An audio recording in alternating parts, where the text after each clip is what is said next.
Hello, everyone, and welcome to the February Move to France Q&A. My name is Allison Grant Lounes. I am a relocation agent and owner of the agency Your Transformation. We work with people to get the right visa and do all of the French admin to follow their dream of living in France. I've been doing this type of work for over 10 years. I started by writing a blog back in the day about how to do all of the admin things before there was any up-to-date information on any French websites, before Facebook groups existed. I became pretty well known through that and through Google. I became the admin of the Americans in France group, and I have been now running this company for almost 4 years. We are available to help with the relocation process, and the purpose of these Q&As is to answer some of your most basic questions about moving to France, but also because we understand that the process of getting ready to move and choosing the right person to work with can take some time. And so I want to encourage you to attend these Q&As to sort of get to know me and my company and how we work as you're preparing for that process. So then when the time comes, we can have a conversation about whether our packages would be the right fit for you. I do want to say that I offer paid 1-hour consultations as well to get a really good understanding of your personal situation and to answer all of your questions in one call. I noticed that there were some people who have submitted 8 to 10 questions for today's call, and usually it's 1 to 2 questions per person. So if you do have that many questions, then probably a better idea would be to get on a 1-hour paid consultation so I can give you the complete overview and to understand your situation and get into all the questions that you have and some that you might even not know that you have, and to do that personalized conversation. So I'm going to put the link in the chat for that, and then we will jump into the questions. A lot of the questions that did get submitted were duplicates as well. So I've reorganized the questions a little bit I've tried to group them a little bit categorically and put some of the questions that multiple people had together. Instead of just doing it in order of submission, I've tried to rearrange them so that we're covering the same questions or the same types of questions together. So I wanted to start. There were a couple of questions about timeline in terms of when should I have my visa appointment? When should I get in contact with you? How long do I have after I get my visa in order to move to France? So I want to start this Q&A by giving you an overview of the timeline of what it looks like to do your relocation. I want to differentiate between people who are moving as the spouses of French EU citizens who are retired and getting family visas, or people who are being self-employed and starting a company. These are the main categories of people that we work with. And so the timeline is a little bit different. If you are retired or you have a French or EU citizen spouse, then the process is going to be a little bit quicker. And typically, we want to start working with you about 3, maybe 4 months before you want to arrive in France with your visa. And you can start earlier than that because we have lots of materials available to our clients about the moving process, about bringing your pets, shipping your belongings, enrolling your children in school, and those kinds of things. So it's possible to start earlier, but you really don't have to start that far in advance on the visa process. If you are self-employed and you want to get a profession artistique or a profession libérale visa for self-employment, then you would want to start the process about 4 to 6 months in advance. If you would like to set up a French company and do a Passeport Talent Entrepreneur visa and have a French corporation, then you're going to want to start about 8 months in advance. There's a lot of consecutive steps to that process that can't be done simultaneously. And so there's a lot of legwork before you can actually apply for the visa and arrive in France. So the process is going to be a little bit of a calculation backwards from your target date of arrival. Now, you're going to, especially when you start working with us and you fill out your initial client questionnaire, one of the things we ask you is approximately when do you want to arrive in France? Approximately when do you want to have your visa appointment? Your visa appointment can be up to 90 days before the start date that you want to have on your visa. When we fill out the visa form, we put the start date that we want your visa to have on the form. So if you say, I want to move to France on May 1st, then you count back 90 days from then. You can submit your visa application starting today, starting February 1st, basically. And you can have your visa appointment starting February 2nd or 3rd. You don't have to do it that far in advance. Usually, we recommend leaving about a month between visa appointment and expected departure date. Typically, the turnaround time for visa applications has historically been about a week to 10 days. Occasionally, now with the talent passport, it takes about 2 weeks, but usually even those are not that long. Leaving a month is completely fine. The other thing I want to point out is it depends a little bit on the time of year. At this time of year, I can make an appointment for you for Friday, today. In July, I have to do it a month in advance because there's so much demand in the summer that you really have to anticipate, and you might not be able to get the date that you want to have an appointment. You might have to be really flexible and open to when appointments are available at that time of year. So that's the visa application process. Now, when we're working with clients, we want to have about 4 to 6 weeks before that visa appointment date in order to prepare your visa application. Again, if you're starting a business and we're putting together a business plan, we're putting together a French company, all of that, we want to have a full 6 to 8 months before your departure date, depending on the level of activity, how long you've been doing it, how clear your idea is, and you are how able you are to get us the information quickly so that we can put together a successful application. When you submit your visa application, we're going to line up the arrival date that you put on your visa application form. We're going to line up the start date of your temporary housing. So we typically advise that you get an Airbnb for 4 to 6 weeks, maybe 6 to 8 weeks if you're in a really tight housing market like Nice or Paris, and use that time to find a long-term 12-month furnished lease when you arrive. You do not have to have a 12-month lease to get a visa. You do not have to own a house. We find it's best that you arrive, that you stay in temporary housing, and that you use that time to find a long-term address. We also, for visitor visa clients, have you get the temporary insurance policy. So the insurance policy start date is also going to coincide with those two dates. You get your visa, you arrive in France, you have to validate the visa within 90 days. And that means having a long-term address where you can get mail. So it's really important that you use those first couple weeks in France to secure a long-term furnished rental with a primary residence lease so that you have a place where you can get mail, and we can begin the process of gathering the important documents that you will need to get on the French healthcare system, be able to exchange your driver's license if you're eligible. Your children have to be pre-enrolled in school before they can get a visa, and then we need to finalize their enrollment in school once you arrive. So sometimes we advise, if you're looking for housing around where you had a temporary address, wait until you have the long-term address before you finalize your children's enrollment in school, because you want to make sure that you're in the school for your neighborhood, where they're going to be near future friends. Sometimes this doesn't matter. Sometimes if you're in a college and your kids are going to go to the school that has the French as a second language classes, or if you're in a tiny village and there's only one school or one school for multiple villages, then it doesn't really matter if you're in a temporary address to finalize the registration. But really important to get your kids started in school. You need a long-term address where you can get mail to open a bank account, get bills for getting on the French healthcare system, and you need a bill in your name for pretty much every administrative thing that you're going to do in France. And that's not just a cell phone bill, it has to be like a utility bill, gas, electricity, water. It's illegal for your landlord to resell you electricity and gas if it's a long-term rental. So those bills need to go in your name, and all of those things are going to enable you to set up to be successful and to renew your visa at the end of the year. That's pretty much the timeline. We really want you to have a long-term address where you can get mail at the very latest 90 days into your stay in France, because by that time, we want to register you for the French healthcare system. It can take several months for that to happen. And so if you delay arriving in France, if you delay finding long-term housing, then you can end up having to purchase a healthcare policy for the second year because you won't have proof of coverage in the French system in time to use it for the renewal. The renewal has to be submitted between 2 and 4 months between your visa's expiration date.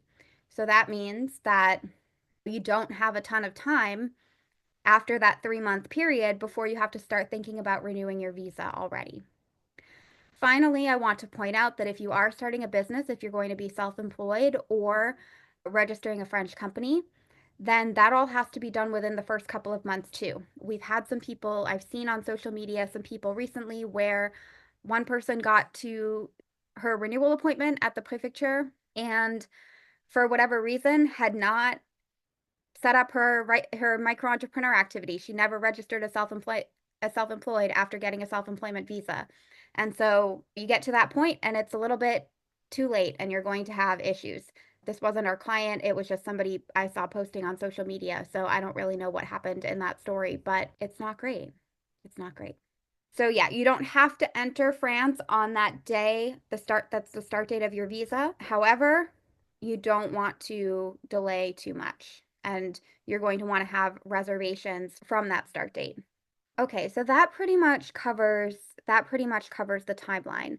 I will say if you're self-employed, then the timeline is going to after you arrive in France, it's going to be after you validate your visa, when you find your permanent address, you validate your visa. And then right after that, we can register your self-employment activity. You need to register that fairly early because, again, you are going to have to get paperwork in the mail to register your activity, set up all your accounts to pay your social charges and your taxes. And then you're going to have to do monthly declarations. And we want to have as many months as we can before you go to that renewal. When you have an auto entrepreneur or micro entrepreneur visa, there's the medical visit for OFI, but there's also 4 integration days with OFI. And you have to take a language test and potentially several weeks of French language classes. You have to complete all of those things if you want to get a multi-year card. So theoretically, at the end of your first year of being profession libérale, if you've made enough money, you're able to get a multi-year card. But if you haven't completed your language requirements and done all of your integration days, then they're probably not going to give you one.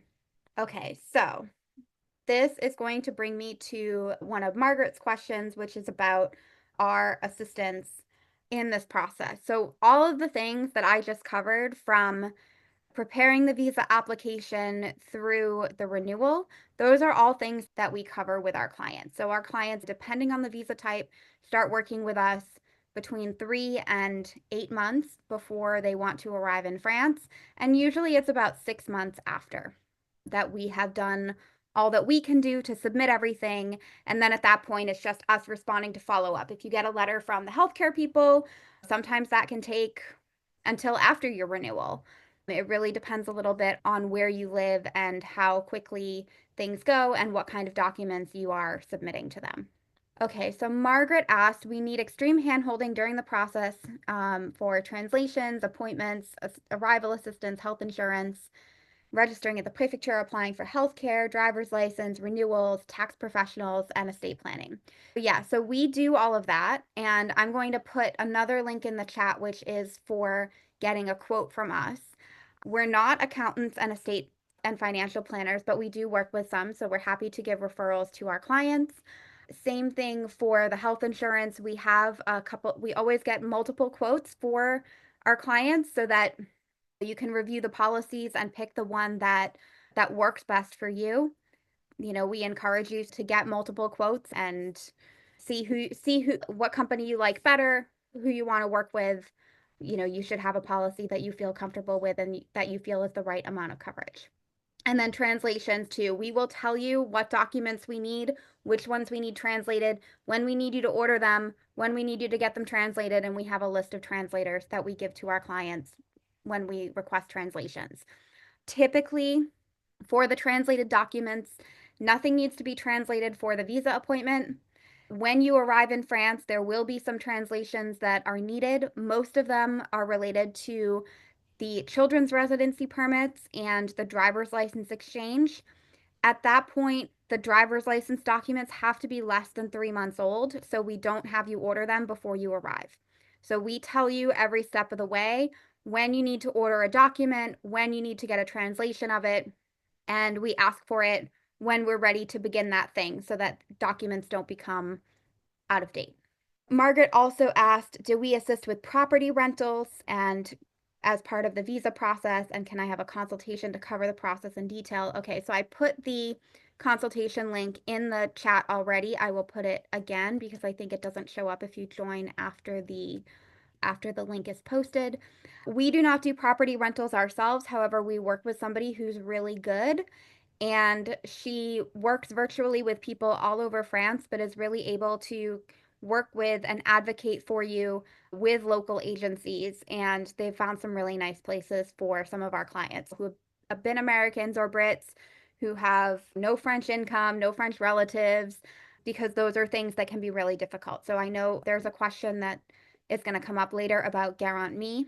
Garant Me is a lease guarantee service where you are paying for an insurance policy that will cover you, or that will cover the landlord if you don't pay the rent, and then that company will pursue you for whatever they pay out. But basically, that's going to help you in a lot of situations if you don't have a French person who can co-sign for you, if you don't have the multiple years of French income taxes and all these things that you don't have when you're a foreigner arriving in France. And that's going to reassure a lot of landlords. And so this company that we work with gets you set up with the lease guarantee service, and then she helps with advocating for your file to be accepted with French landlords, which is really important. Okay, so I think that covers all of the procedural and timeline questions that got submitted. So I'm going to go now into some of the questions that cover work and insurance and different visa types and all of that. So Jeffrey says, I can support myself with US Social Security or pension, but want to work eventually and live permanently in France. How can I accomplish this?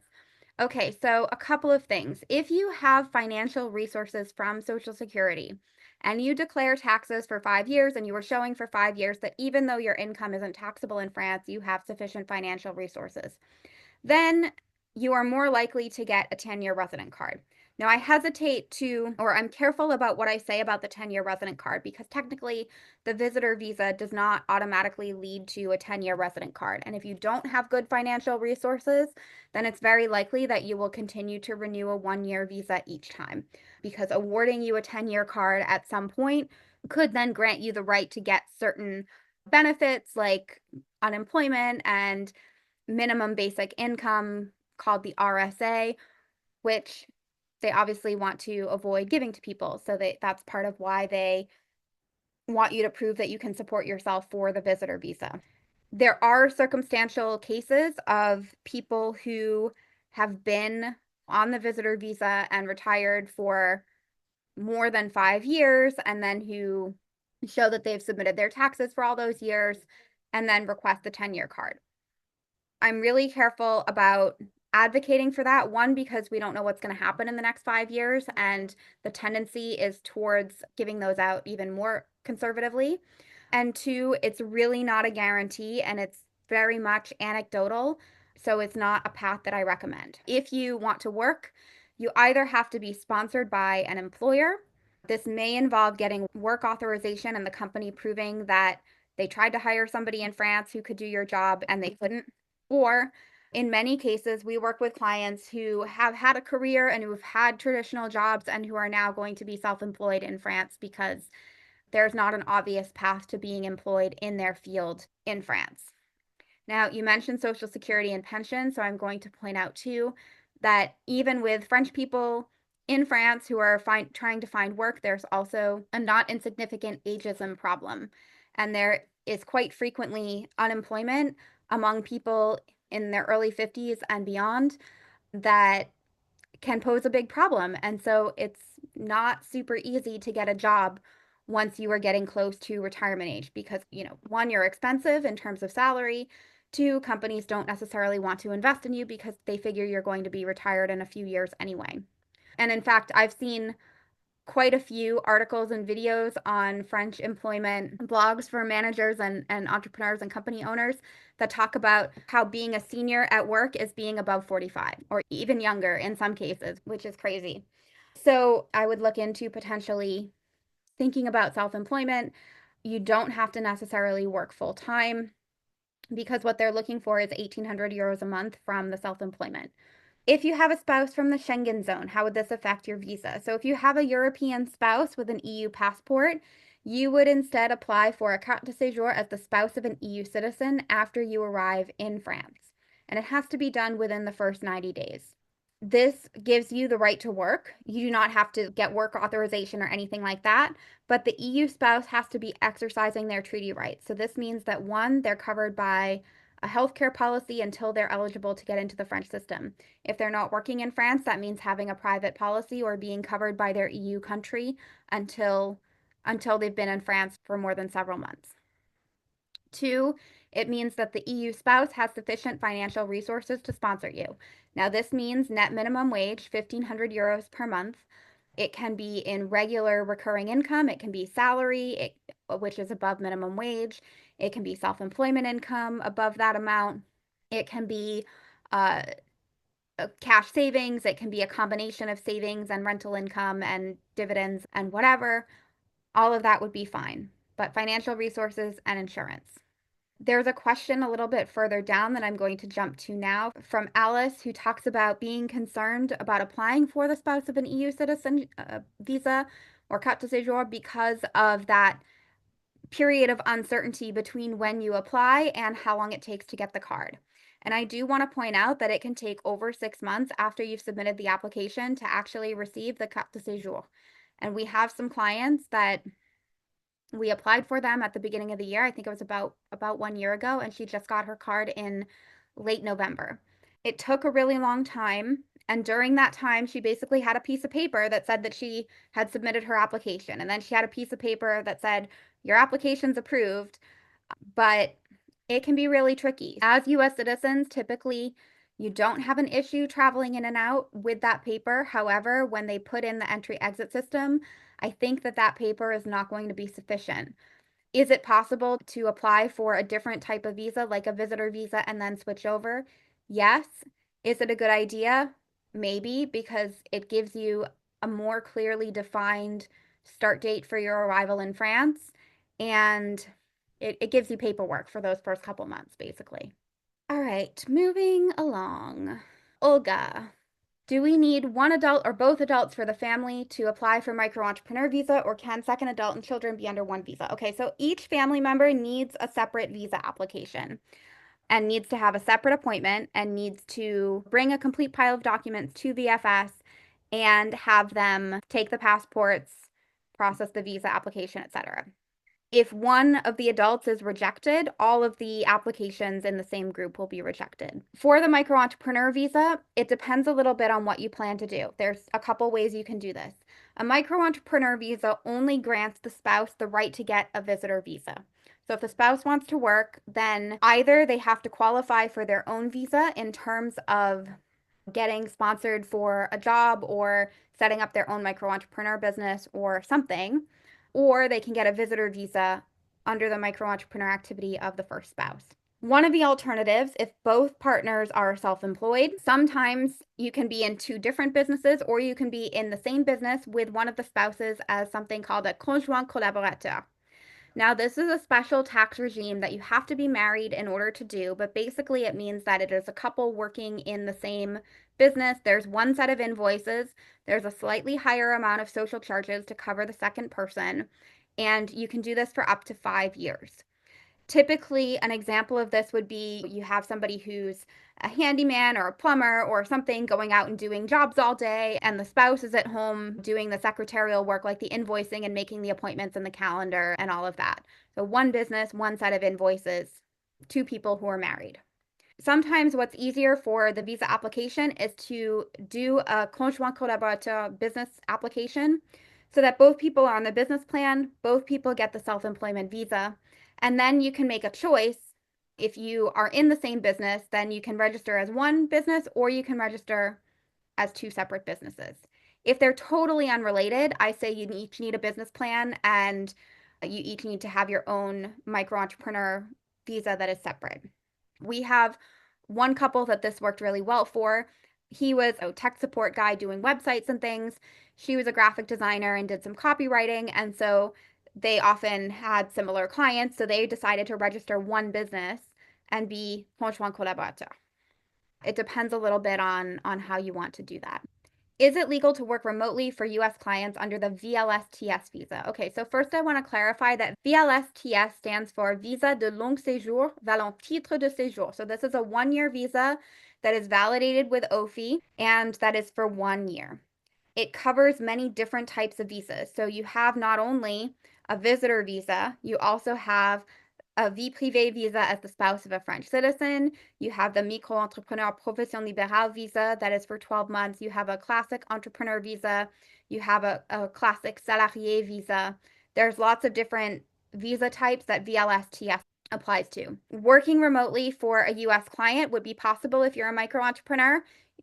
You invoice your US clients from your French business activity. You give them a regular invoice like you do for all of your clients from your French activity. You ideally get paid into your French bank account by these clients, and you report the income in France as self-employment income. If you mean, is it legal to be on a visitor visa and work remotely for a company outside of France and get paid to the US bank account? The answer is no, not really. When you are in France on a visa, you are expected to meet the requirements of being a French tax resident. That means that France gets dibs on your social charges and income taxes first.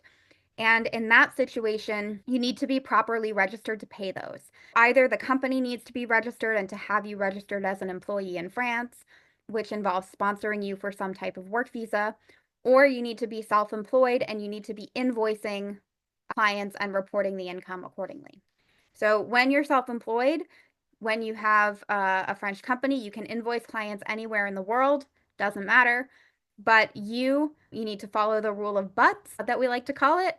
It's where your butt is sitting the majority of the time when you were doing the work that gets to tax you on things first, and that's where you need to be registered and legally able to exercise your profession.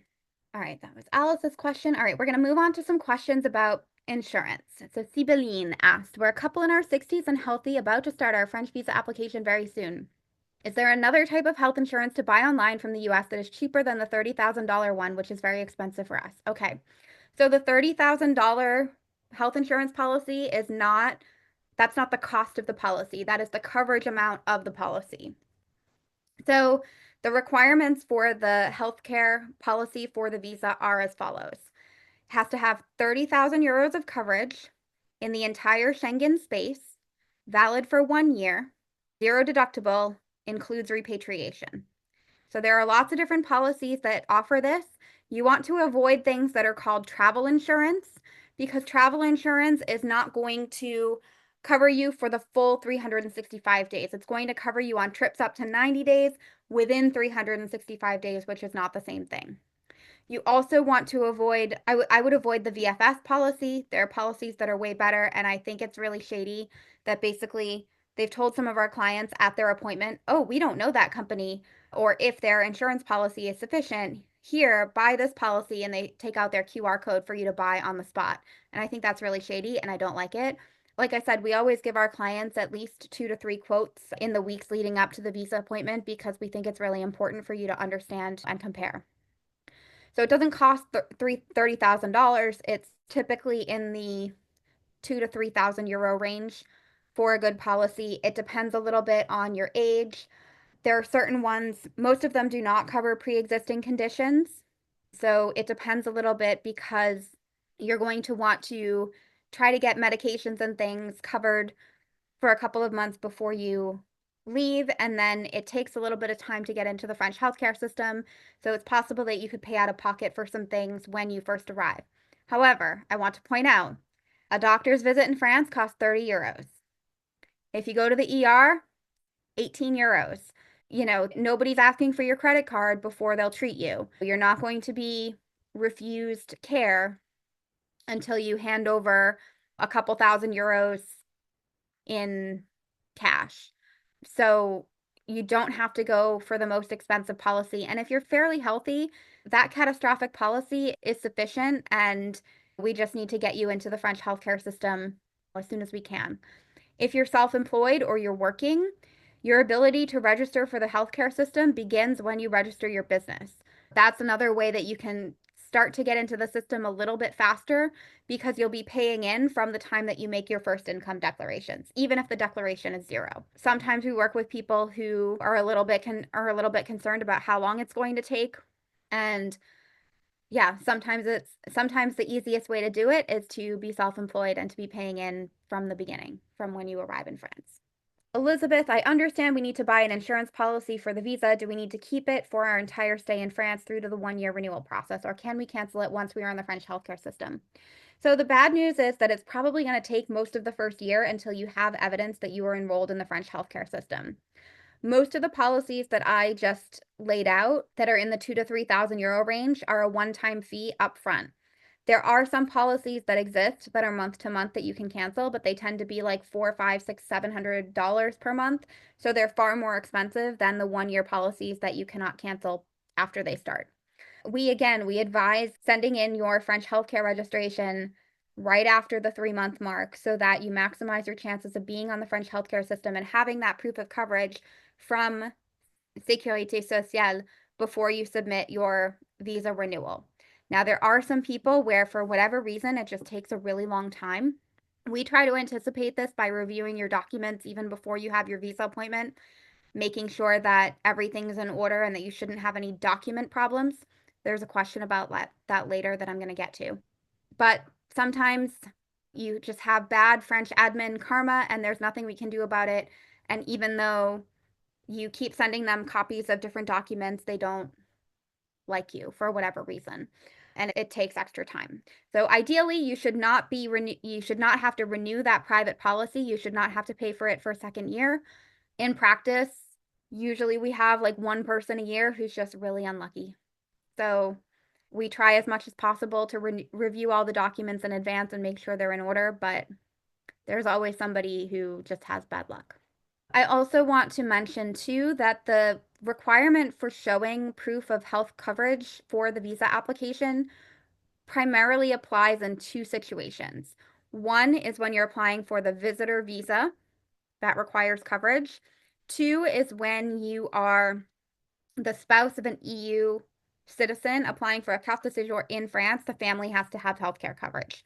For everybody else, we very highly recommend having something to cover you, but it's not a requirement to present this policy at the visa appointment. And so in that case, you could get away with having a 6-month policy, for example.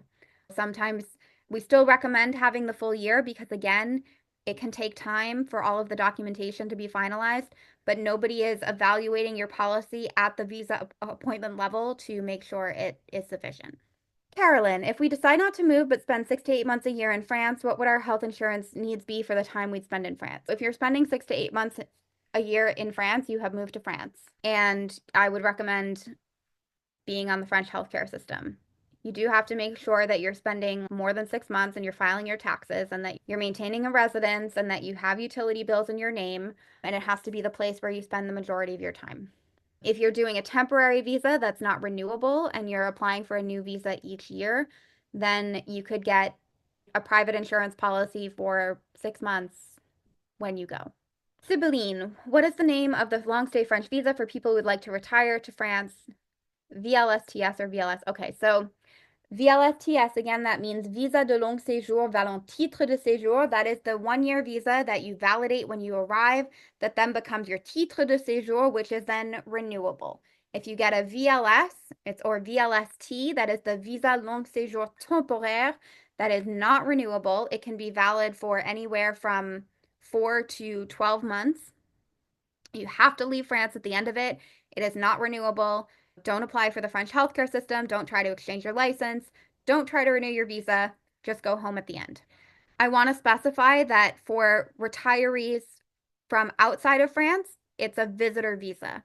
There is a retirement visa that exists called retraité.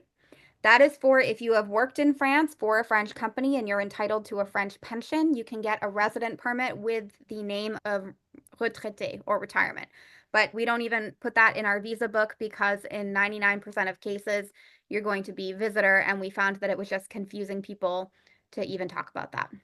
As a couple, do we need to apply separately or jointly? So you each need to have an application, but you need to be in the same visa application group. You can make one appointment at VFS, the private company that processes the visa applications in the US, or TLS if you're in the UK, VFS also if you're in Canada. And so you each have a complete application, a complete set of paperwork, and then one appointment for any people in your group. They will take all of the appointments and passports together. They get processed together and sent back to you together. Again, anyone gets rejected, the whole group gets rejected. Children, I just want to specify too, children under 12 do not need to physically go to the appointment. Children over 12 do need to physically go to the appointment and have their biometrics taken, so their fingerprints and their mostly fingerprints. But everybody needs to have an appointment. So even if you're applying for like a small child who doesn't need to go there, you still have to make an appointment for that child's visa application. Okay, we are not even halfway through the questions, and we've only got about 15, 20 minutes left if I'm being generous, so I don't think we're going to get through them all. Tom, I'm retired but do contract work for animal shelters. I'm expecting to help with animal shelters in France on a volunteer basis, but should they ask me to do contract work for them, what does that entail? It sounds like a different visa, and if so, is it hard to obtain after I get there? Yeah, so if you were to do any paid work for shelters, you could do so as a micro-entrepreneur, but that would require changing your visa status from visitor to profession libérale. And in order to change your visa status from visitor, you have to first renew the visitor at least once. And then once you have renewed the visitor visa and picked up your new resident permit with the label of visitor, then you can make an appointment to switch your status. Again, it depends a little bit on the prefecture. Like Bordeaux has you mail it in. Carcassonne has you write to them and get an appointment to go in. Paris has you submit everything online and then they'll send you an appointment. So it depends a little bit on the prefecture and what their procedure is, but you should expect it to take at least 18 months of being in France before you can consider changing your status to self-employment. I always recommend start as you mean to continue. It's much easier to start being self-employed and having a self-employment visa and then eventually transition to being retired if you don't plan to continue that than it is to do it the other way around. We actually have a client who started out by her business was making sweaters for dogs and babies, and they were really cute. And she started out as a self-employed person, and she was getting quite a bit of traction. She had some of her sweaters in local shops, and she just decided that she would rather not have the pressure of having to make a particular amount of sales. I said, well, you could donate them to a charity like the SPA and they could sell them and get the money. And so that still enabled her to do the work and not have huge piles of baby and dog sweaters in her house, but also not have to worry about the business and admin side of things. So you could just volunteer. You could just volunteer. You could make your little people can make their jewelry or knitted things or whatever and have them sold at the bazaar to raise money for the association or something that you care about, Cancer Support France or the women's group or something, and that would be fine. Ken, I'm a self-employed international salesperson. I'm presently based in the US but have dual French-US citizenship and already own a home, car, and banking in France. I'd be interested in learning what self-employment options are to work or reside in France. So you have a couple of different options since you don't need a visa. So there's always the micro entrepreneur option, which would be you're invoicing clients, you have under 77,700 euros worth of income per year as a consultant. You cannot deduct expenses and you have a simplified business regime. They did just lower the TVA threshold to 25,000 euros. So now if you if you earn more than 25,000 euros in a year, you have to invoice TVA. Let me rephrase this. After your first year of earning more than 25,000 euros, you have to invoice TVA once that law gets signed. If you are over that, you can be a different type of self-employed, which is the frais réels regime, which is very similar, except there's no income cap. You're going to pay 40% of social charges rather than 26%, but it's going to be on your net instead of on your gross. And so then you have requirements for getting an accountant and a bookkeeper and doing more regular declarations. You can also set up a French company. Because you're a French citizen, there's no minimum investment of 30,000 euros and having a master's degree. You can set up a company with a capital of 1,000 euros or even less if you want. Finally, there's the portage salarial option, which is basically a middleman company that employs you in the stead of foreign companies. So basically, they handle all the paperwork. You tell them to invoice your clients abroad or in France or wherever. They collect all the money and then they pay you a salary. They calculate your vacation time, your social charges. They pay all of it.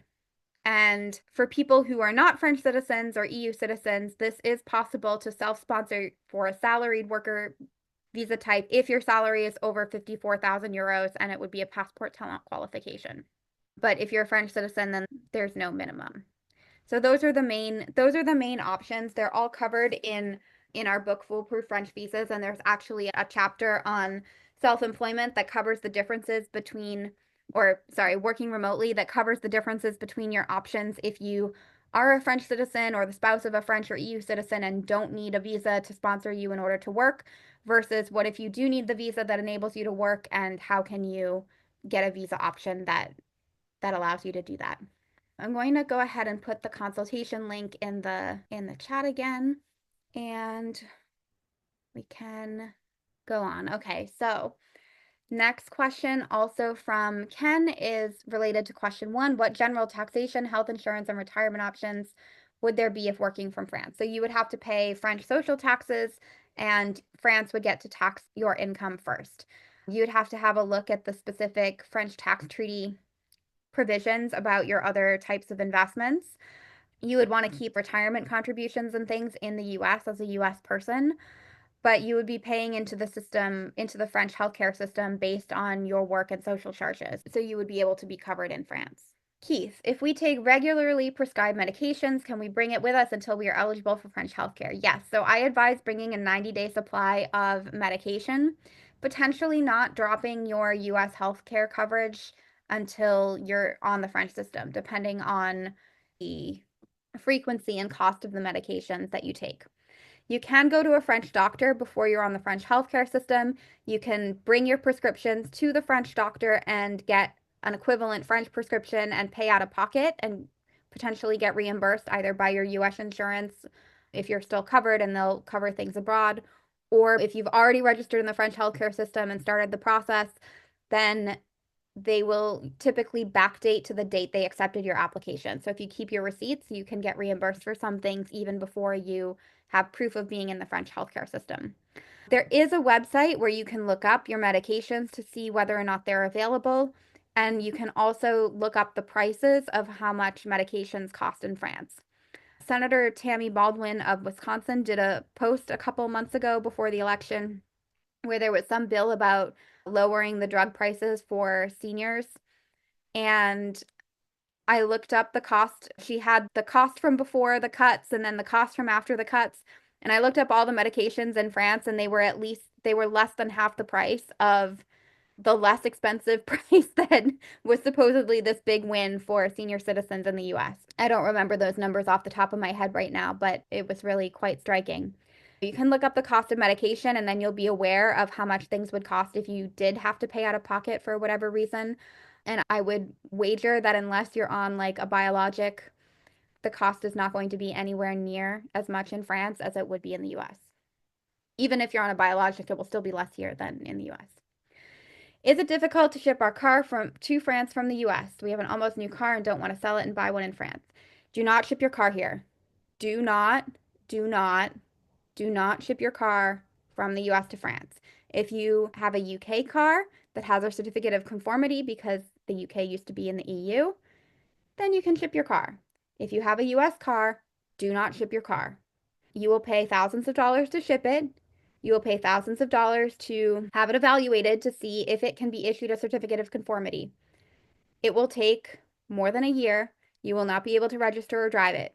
It may never be conform. You may spend a year or two and multiple thousands, if not tens of thousands of dollars, trying to get it to conform to EU standards, only to have it not be approved and shipped back. Do not, do not, do not ship your car. Do not do it. Doesn't matter if it's a German car, doesn't matter if it's an Audi. They're made differently. They're different standards. Do not do it. Do not do it. And I also want to point out, Trevor says in the comments, cars over 30 years old, no problem, very easy. You can't drive those cars anywhere in France. You cannot drive a 30-year-old car. There are now, it's called ZFE for all of the major cities in France, where you have to have a sticker stating your car's emissions. My car is a hybrid, so it's a zone 1. My husband's car is less than 10 years old, so it's a category 2. They go all the way up to 5. The older cars, you cannot drive them in major cities anymore. And you can't drive them around major cities. Don't do it. Don't do it. Okay, our income will drop from $350,000 a year to $75,000 a year. We're afraid to not send over all our furniture and things collected over our lifetime. We won't have the income to buy all new things. Okay, so if you're two people, $75,000 a year in France is rich. Rich in Paris is one person with 3,800 euros per month after taxes. So I think you might be significantly overestimating the amount of money that you will need to maintain a very high quality lifestyle in France, especially if you own property and you own a house and you're not paying rent. There are houses, people can buy houses in France for $75,000. We have clients who bought a house for 65,000 euros.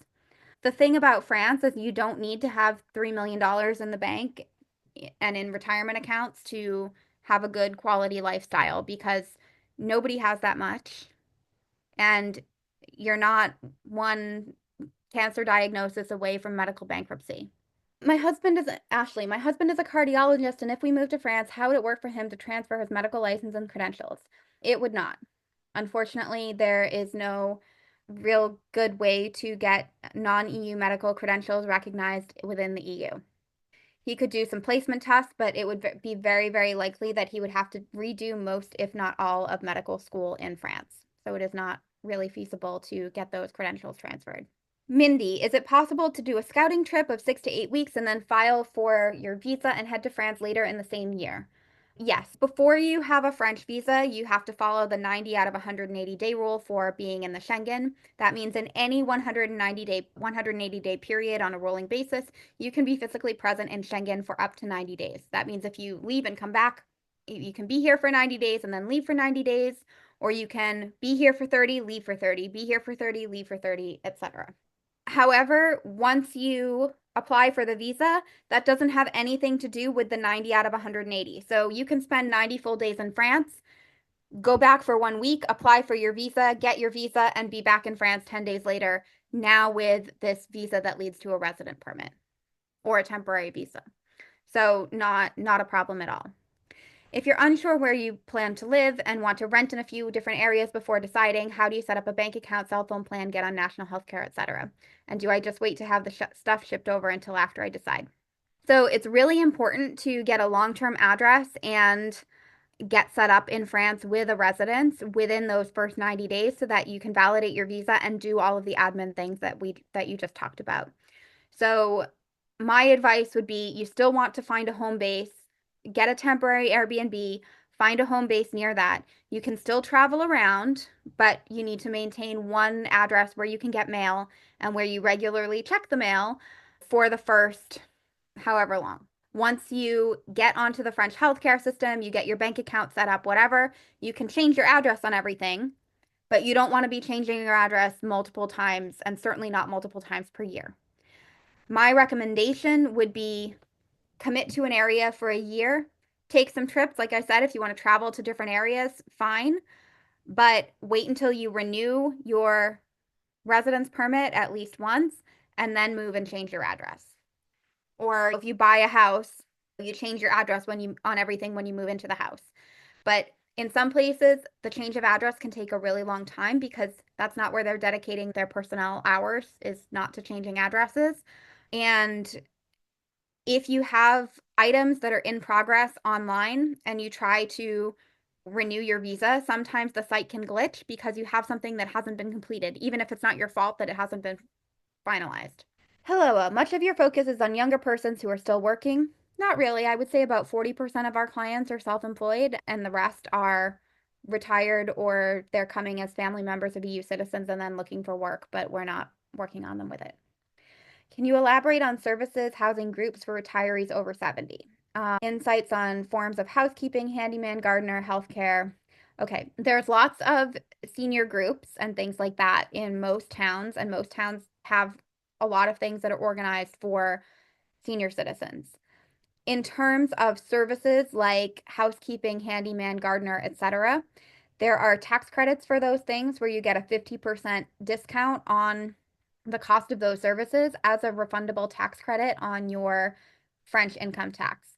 Now, if your only income is US retirement and you're not going to pay French income tax, might not be super worth it. But there are usually really competitive rates, and some agencies will refund, they'll just charge you half of what their posted rate is and then charge the government the other half. I would suggest moving to one of the larger cities or one of the more medium-sized cities, I guess. I think probably like either Nice in the Riviera or Montpellier or a city like that with a good, thriving expat community and women's group would be really good because then you'd have people in English to chat with, communicate. Like we have AAWE in Paris, the Association of American Women in Europe. It's about 600 members and there's all kinds of different subgroups. And so I know that some of the women who have been here for a really, really long time and who are retired, they have book groups and knitting groups and they do a little choir and they get together for coffee and there's all kinds of things that are going on all the time. And so being able to create that sense of community would be really good. Retirement homes are not quite as common. Most of them, IPED, are funded by Social Security and the government, and they're a little bit more of a last resort. We do have one client who brought his elderly mother in her 90s he was married to a French woman, and he brought his mom to be in a French nursing home, and that worked out for quite a while, and then they moved to Mexico. But yeah, so I don't know that there's so much independent living villages for seniors, as you mentioned. The other thing to keep in mind too is that you really want to prove your financial resources because when you're over 70, if you don't have good financial resources, it can be pretty much impossible for a landlord to end your lease without finding new housing for you. And so many people can be reluctant uh, to lease out an apartment to somebody over 65. But if you have significant financial resources, that provision doesn't apply, and then you shouldn't have as many problems. All right, I'm going to put in the chat, but right before, because I have a bunch more questions, but I don't think I'm going to get through them all.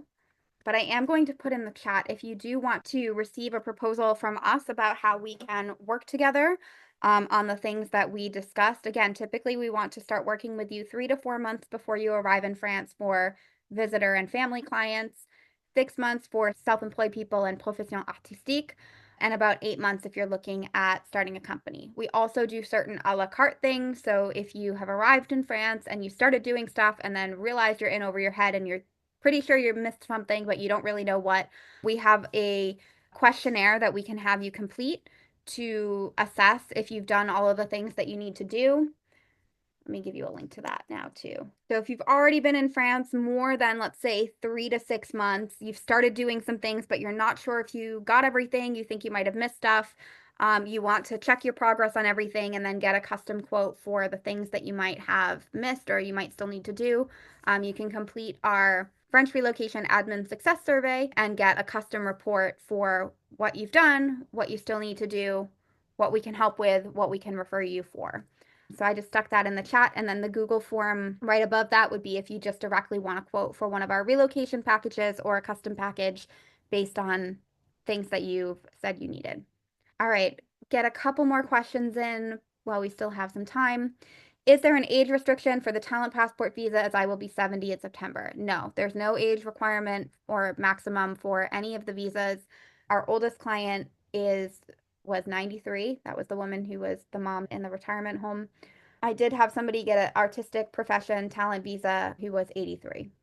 Is there an age restriction for driver's license? Not at the moment. The EU is talking about some restrictions with requiring people over 65 to retest every couple of years. So we'll see where that goes.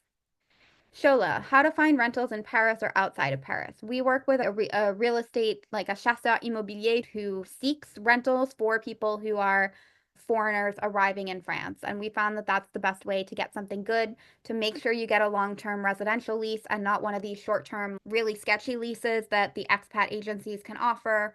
Or, we've seen a bunch of really ridiculous leases from people who or English speakers who own gîtes or rental properties or something, and they just write like 3 lines on a piece of paper with a rent amount and whatever. That's not a lease. Leases have to meet certain requirements in France. There are models, and you need a place where you have a real lease and you can get mail. After applying for a student visa for a year, can I get an artist visa? You can switch your status at the end of your studies. However, the process takes a long time. It's not necessarily the best idea. If you come on an artist visa or a self-employment visa or whatever, you can study, not necessarily in a university program that's going to require internships and things like that, but you could enroll in French classes or do things like that. If you are on a student visa, you can work part-time, but only for French companies in like a student job. And of course, any internships that you have that are related to your studies. So you want to be a little bit careful and thoughtful about the type of visa that you apply for from the beginning. Raphael, I received a letter from l'assurance maladie regarding my Social Security health insurance saying my name on my Mexican birth certificate was inconsistent with my name on my U.S. passport and carte de séjour. Yeah, so this is one of the things that when we work with our clients, we are checking their documents from the very beginning to make sure that everything aligns. For the very first thing that we look at is we look at your passport and your birth certificate and see if the names are the same with no spelling changes. If there are spelling changes, if there's any changes at all, we want to see a paper trail from name on your birth certificate to name on your passport. And that could go through several marriage certificates and divorce certificates, whatever. That's fine. But you need all of the paperwork to back it up. A concordance des noms is not a document that you obtain from somebody. It is a document that you write and you tell the history of your name and the different changes that you had. Ideally, there's supporting documents for it. If not, you have to invoke any deities or supernatural beings that may provide assistance to you in getting your healthcare documentation accepted. We have a client who was born Mary with a Y. She applied for healthcare. Her passport is now under Mary with an I. And that was a total nightmare. Similarly, we had a client whose middle name was William, except on his birth certificate, the only document where the spelling existed, it was Willem, the German spelling, and he had to go get his birth certificate amended to correct it to match his passport and every document that he's had since he was a small child. That's one of the first questions that I ask people when I get on a consultation with them in terms of their documents, because it's best to start really early and even before you move to France to make sure your documents match up and to understand where the gaps are if they don't and what needs to be filled in. But a concordance des noms is a document that you write yourself. You're going to get it notarized. You're going to get a certified translation of it if you don't write it in French, and you're going to hope for the best. But Social Security has to be absolutely positively sure that your name matches before they will put you on the French healthcare system. All right, it's almost raclette time for me, so I'm going to okay, I've got 5 more questions. I'm going to rapid fire them, and unfortunately, any questions that got put in the chat, I didn't get to them, so put them in the questionnaire, the Q&A for next time. Anna, I'm an American who wants to live permanently in France. I do not have family. I've heard one way to become a citizen is to get your master's degree, so I'm trying to move to France via the student route. After getting my master's degree in France, what can I do to gain naturalization? Does it lower the process to 2 years? Okay, so if you do a 2-year degree program in France, 2 years of higher education and earn a degree from most qualified programs. This is a master's or a professional, not like fancy expat MBA programs and business programs that cost $100,000, but like programs that are in French universities that award French degrees. You can then qualify for a status called Recherche d'emploi, création d'entreprise. That allows you 1 year to find a long-term job or to set up your business or self-employment activity. When you find a job or set up your self-employment activity, you can then switch your status to whatever visa that is.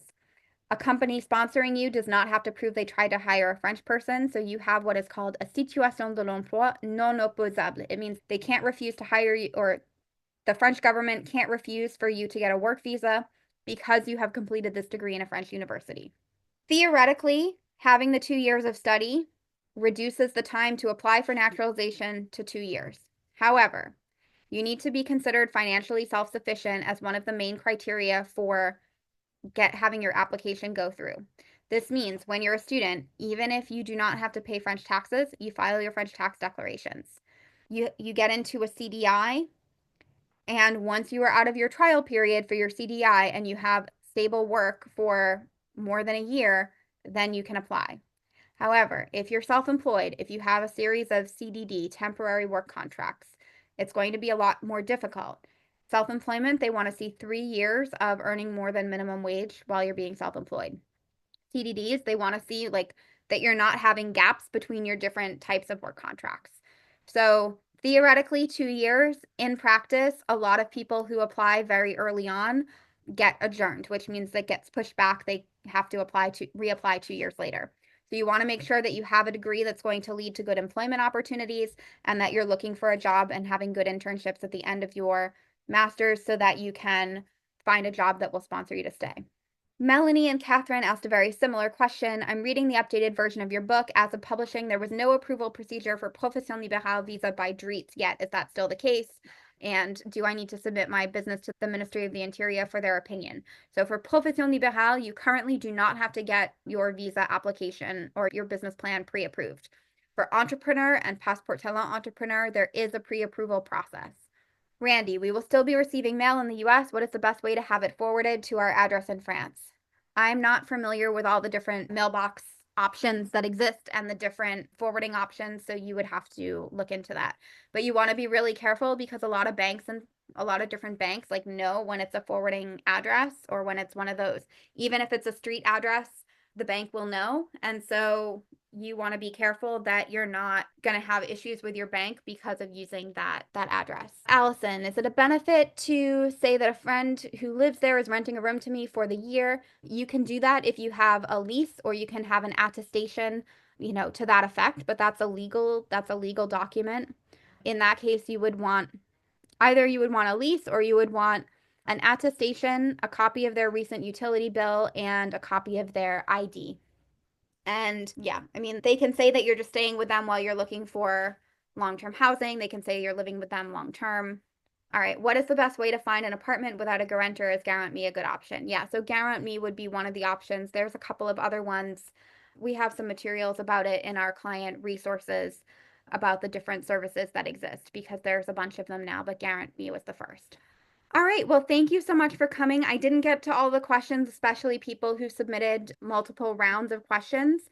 Again, the goal of this is to answer a wide variety of questions and to give you an introduction to moving to France and what is needed and how we work as relocation professionals to help you to get here. So if you do have lots and lots of questions and you want to go over your personal situation, you can schedule a consultation. I put the link in the chat again. I will also give you the link for requesting a proposal for us for one of our packages. This is something that you want to start in advance so that you have access to all of the resources and materials that we offer to our clients from when they onboard until you're all settled in here. So thank you so much. If you are still figuring out what visa to get, there's also our book, Foolproof French Visas, that's available on Amazon and on our website. And then we also have a French admin tracker, which is helpful for planning out all of these dates. There's a calendar part with all of the things that you're going to want to put into your plan and keep track of when things need to be done, from earliest date you can have your visa appointment to when you have to register your pets for the vet to when you need to validate your visa with OFI, etc. All of those things are available for you. This will go online in a couple of days and then on YouTube in a couple of days. And then the next Q&A is going to be on Monday, March 3rd. Same time, same place. And in the meantime, hope I get to chat with some of you on consultations. All right. Thank you so much. And I will see you next time. Take care. Bye.